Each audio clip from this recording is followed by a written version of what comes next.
Hello everybody, how are you doing? It is the 10th of the 10th, 21, and today is a big day. It's a big day for me anyway. It's World Mental Health Day. And I guess, let's be honest, 1 in 4 people will be struggling with their mental health. So 1 in 4 people, this blog or this day is particularly relevant to them. So those of you who see me for the first time, my name is Shafiq Villasanti. I'm a coach, an author and a speaker. I'm an author of this book, There's No Shame. But I'm also the survivor of 2 suicide attempts.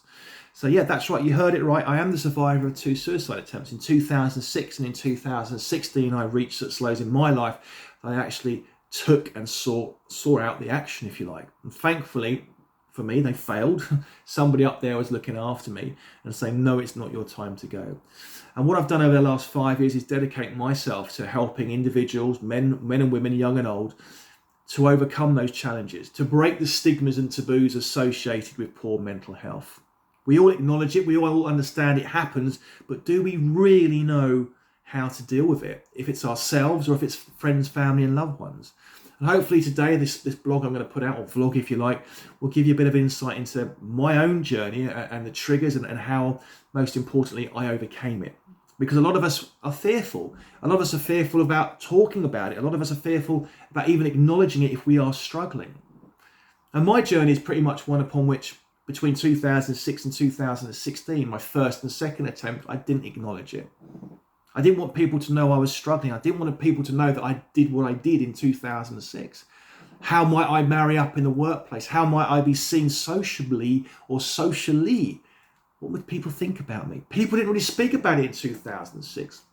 We all saw the news attention-grabbing headlines about somebody has reached such lows that they've taken their lives, but today's news is yesterday's chip paper, as they say.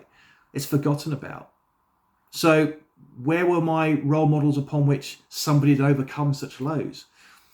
So my journey and my quest is to show each and every one of you that are watching this today, and please spread this message far and wide, that there are success stories. There are a lot more success stories than you realise about people who have actually looked at themselves, taken on their mental health issues and overcome and created a better version of themselves, a better life for themselves. Just because you're feeling a certain way here and now does not define where you will end up. Does not mean that just because you feel this desperate, it will just snowball. Because if you catch it early enough, if you catch that depression, that anxiety, that feeling of when you're feeling overwhelmed, fearful, concerned, anxious, terrified, if you like, if you catch it early enough, and if you surround yourself with the right people, then you can do an about turn. Christ, I've done it. That means you can do it. I know what it's like to feel terrified. I know what it's like to be in that moment where you decide to do something. I know what it's like to look at yourself and feel useless, hopeless. I know what it's like to feel worthless. I know what it's like. I've been there. But I also know on the other side what it's like to reach such lows in your life and then start to climb up again. Because what I understand now, and what you've got to understand yourself, is that even though you might feel like everything is going wrong for you, things aren't going wrong for you. You're being tested to see how strong you are. And as tough as that seems, if you're going through it right now, you're being tested and you're showing how strong you are. The resolve you have on you to keep turning up each and every day is something that a lot of people don't have. It might seem tough, and for me, when I had to start thinking like this, I was like, well, this just doesn't make any sense. But what I realise now is that what I went through, what my family went through, means in each and every day, in each and every way, how strong I was. How strong I was. Yeah, me, somebody who's tried to take his life twice, has actual strength, courage, resilience, belief, dedication, more than I ever believed. I realised that when I reached such lows in my life, I had been pushed to the very point of breaking, much further than anybody else should have experienced. Nobody should have experienced 16, 17, 18-hour days, month after month, year after year. But I pushed myself. I took myself there.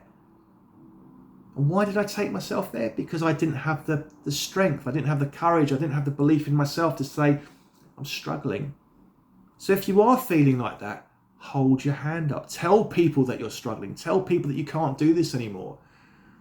We have a mental health provision now in this country which is improving day on day, week on week. We have mental health first aiders. We have first aiders in the workplace. We are talking about it. We've only got to type it into your YouTube or your Googles, or even Pick up the copy of the book, There's No Shame, to understand how it feels and what it's like to feel that desperate. Don't be ashamed of yourself.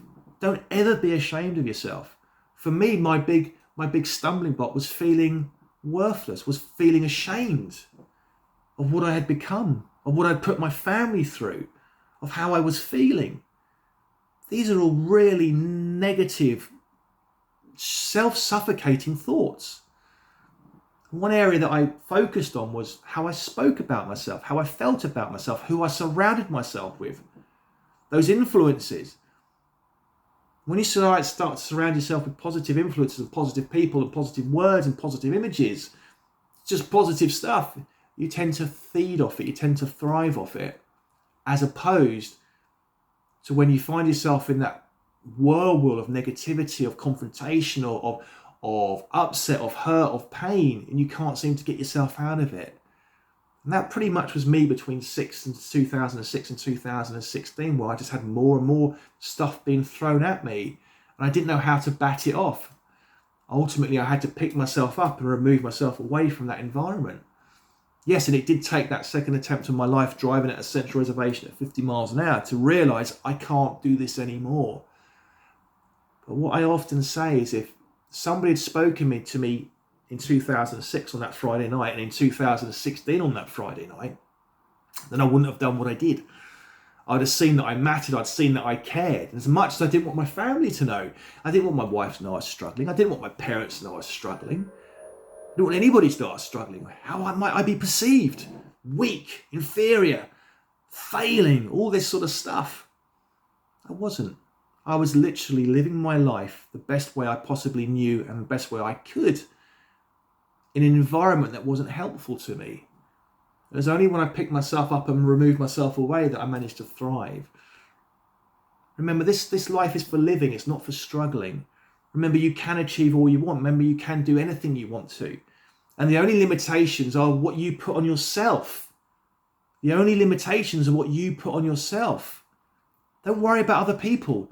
Don't worry about what other people might say, the naysayers, the haters, the people that cast judgment when they have no right to cast judgment. Unless they've walked in your shoes, they will never know how you're feeling. The latter, I consumed myself worrying about other people, worrying about other people's opinions, and they mattered more than my own. And that's a very slippery slope. So look after yourself, look after one another. Never be afraid, ever be afraid to hold your hand up and say you're struggling. Never. Remember, mental health, we all have it. We can say, oh, I'm not affected by it. We all have good and bad mental health. As I say, good mental health is winning a tenner on a scratch card. Good mental health is eating something that you really enjoy. Good mental health is looking forward to a birthday. We can be affected negatively by mental health when we get a bill that we're not ready for, when the MOT fails, when it chucks it down with rain, when we get a red light after red light after red light. We are all susceptible to good and bad mental health. And how we deal with it is up to you. You can deal with it the way you want to deal with it. It's only when you are affected by outside influences that it starts to snowball, it starts to run away with you, and you start to lose control. And that was pretty much me. Everybody at me, left, right and centre, year after year, month after month, week after week, hour after hour. Turn that around. Built up to the point where I had no trust and no faith in myself. Because I felt so little about myself, then those demons entered my mind, and I just thought, I can't do this anymore. Well, what do I bring to the party? Where in actual fact, I did matter. Where in actual fact, I realise now I'm here for this very reason, to help each and every one of you out there who might be struggling to realise there are success stories out there. There are more success stories that are out there than you realise. There are more people that have taken this mental health struggles, if you like, and turned about 360 or 180 degrees and gone the other way, if you like, and said, I'm all the better for it. Because unless you've gone there, you will never know how strong you are. And you are so much stronger than you ever realise.